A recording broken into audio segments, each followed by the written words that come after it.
Morning, folks. Welcome back. I know it's actually been such a long time since we've had a video, but I found that we'd gotten a little too far ahead, so I thought I'd slow things down a little bit just to give you more time to catch up on things. But I'm back now, so you get to see me again. So for some of you, that's really good. Going forward, because we're almost done, we're in the final stretch. I kind of have the next few days kind of organized here. I'm going to read them to you, and then I'm going to post an announcement in our D2L just so that you can have these dates, because these dates coming up are pretty important. So today we are going to do student activity 29, which means on Monday we are going to do student activity 30, which is the last one of the lectures. So that means we're done.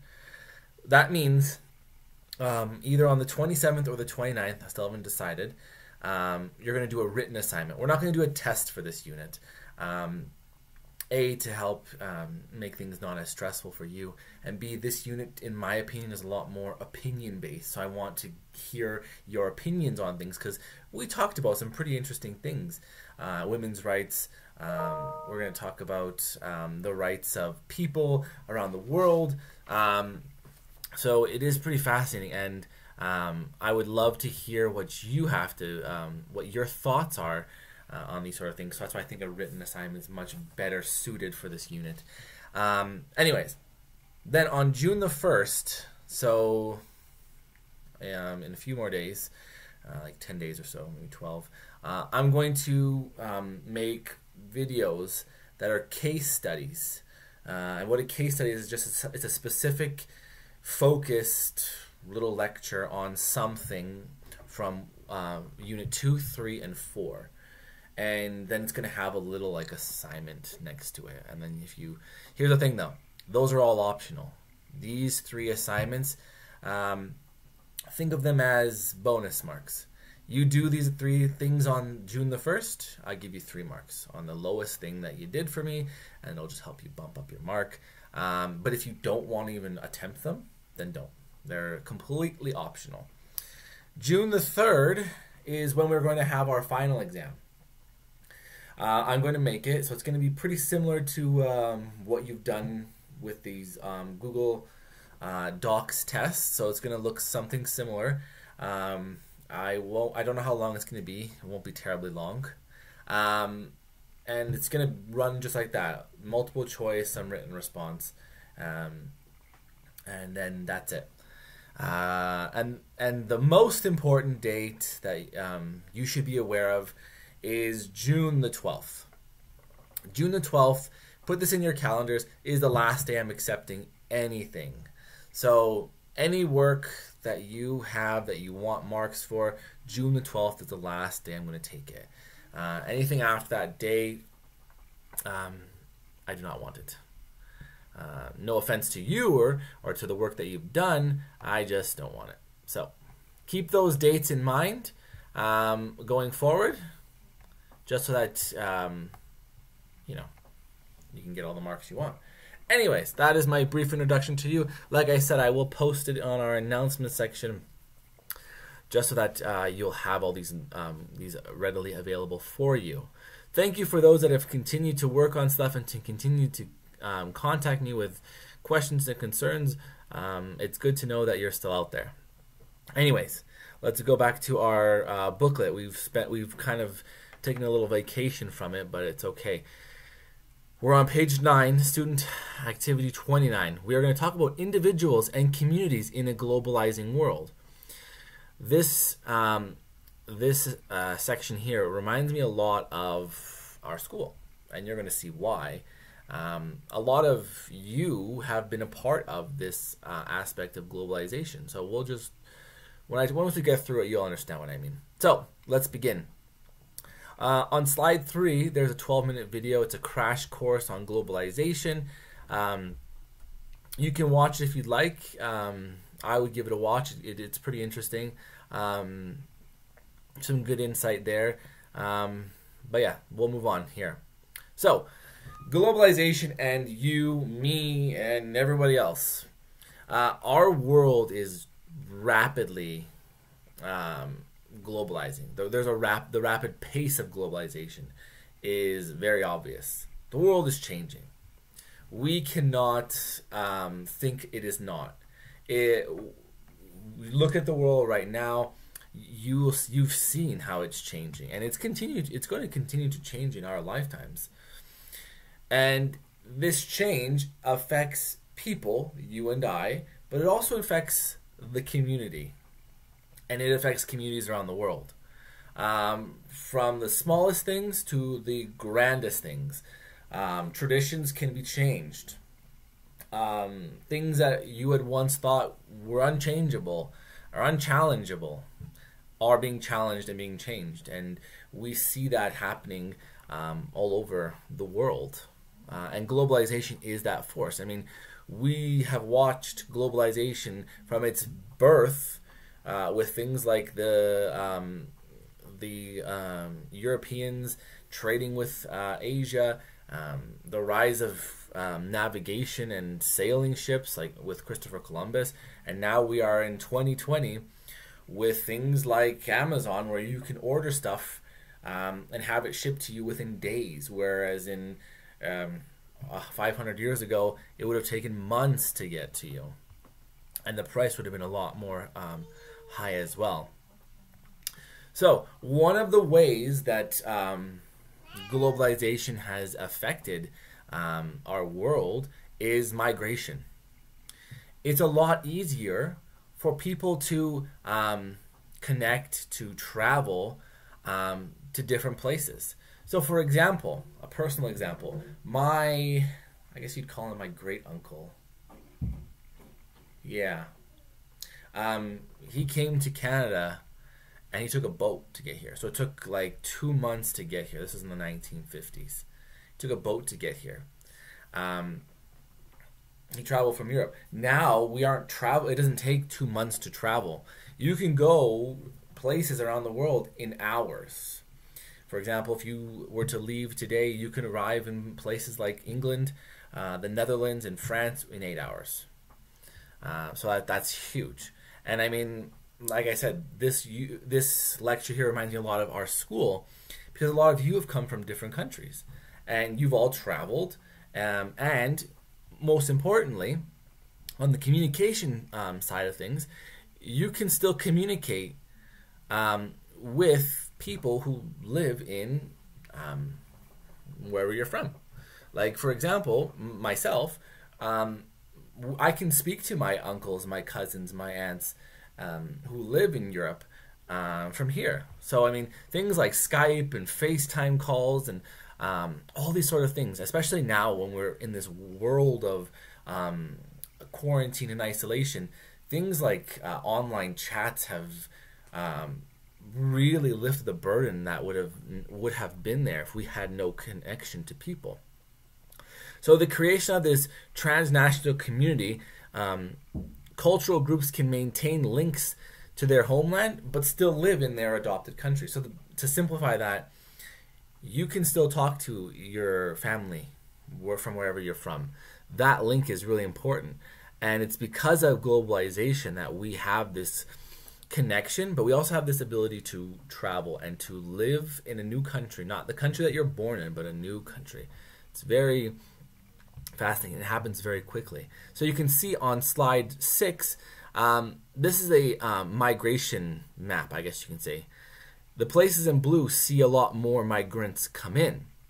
The ones that are in green, they're kind of like steady. There's no majority migrants and people leaving.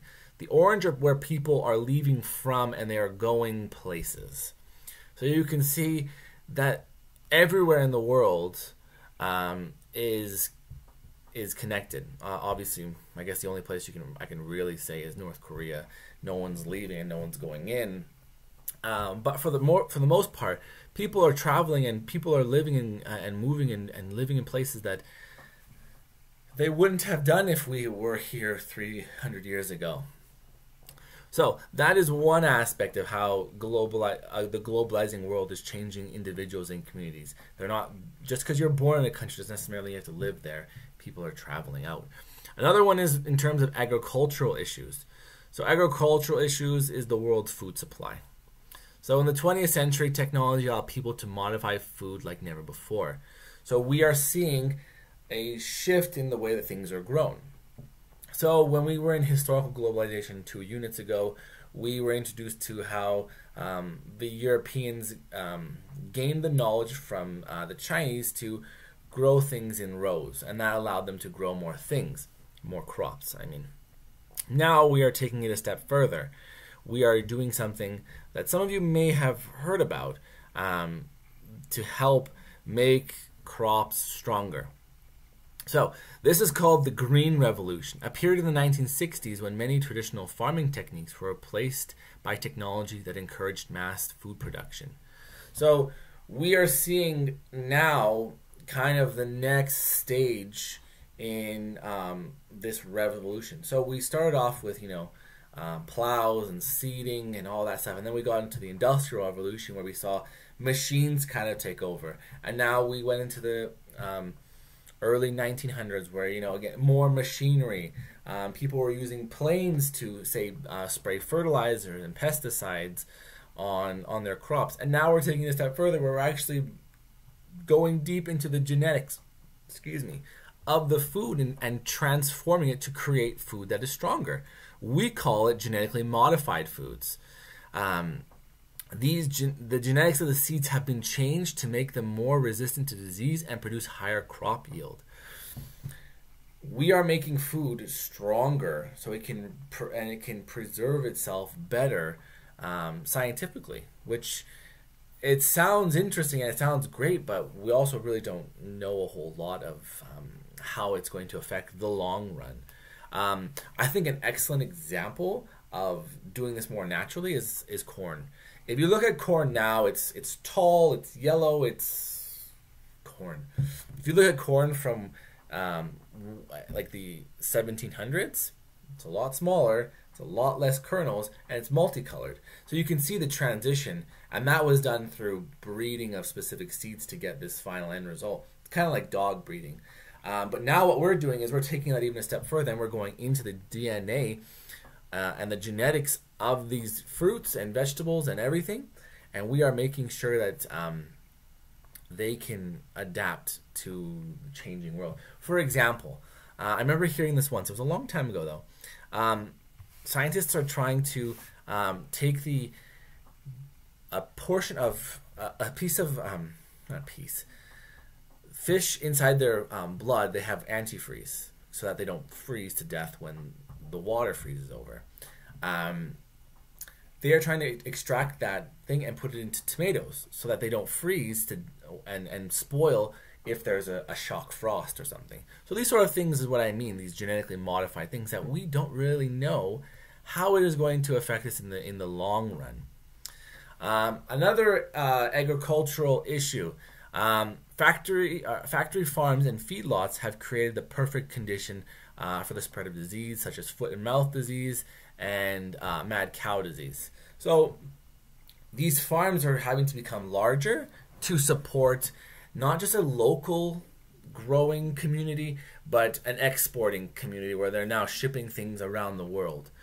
So countries are having to make sure that they place restrictions on cattle and meat imports from countries that have found these diseases to stop the spread. Because like I said, people are moving, people are leaving countries, products are leaving as well, and we have to make sure that they are inspected to make sure that they are not spreading disease. Because, and that's our next topic here, is because people are spreading, diseases are spreading. So again, if we're going to jump back to historical globalization for a moment, we saw the Columbian Exchange, where hopefully you remember that. Goods were going into North and South America, North and South American goods were going into Europe, but they were also bringing European diseases to the Americas. And the people that they met had never contracted these diseases, so they were dying. So diseases they spread quicker because of travel and the potentials for pandemics, which I'm not going to go into a whole lot of detail because, hey, you're living in one right now. a disease, a virus that started in Wuhan, China, at the start of this year, has spread to almost every country in the world. It has infected millions of people. It has killed hundreds of thousands of people. And it all started in one city, one market in Wuhan, China. So you can see the effect of travel on things like disease. Countries were bringing people out of China to bring them home, and that's how the disease spread. So you can see. Another example here on this slide, on slide 11, it talks about HIV and AIDS. So over the last 25 years, HIV and AIDS has crossed all social, political, and cultural barriers and currently affects 40 million people worldwide, 95% of whom live in developing countries. Developing countries obviously are hit harder by diseases because the people there are being afflicted by these diseases, and they have no access to a medical system like in the developed countries, where they can meet the high demand of people who get sick. They are not capable, so that's why you see a lot of them struggle. Another one is sexually transmitted diseases, STDs, are a major problem, particularly in developing countries in Africa. Lack of education of how diseases spread and lack of government finances in healthcare are the key problem. Those are good examples, but I think you're living a pandemic right now, so I think you don't need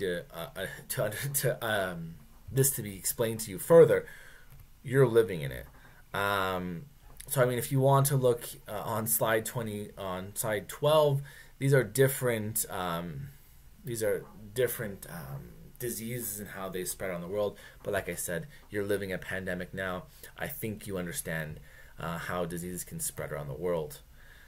Another example, or another focus on how individuals and communities are affected by globalization, is water.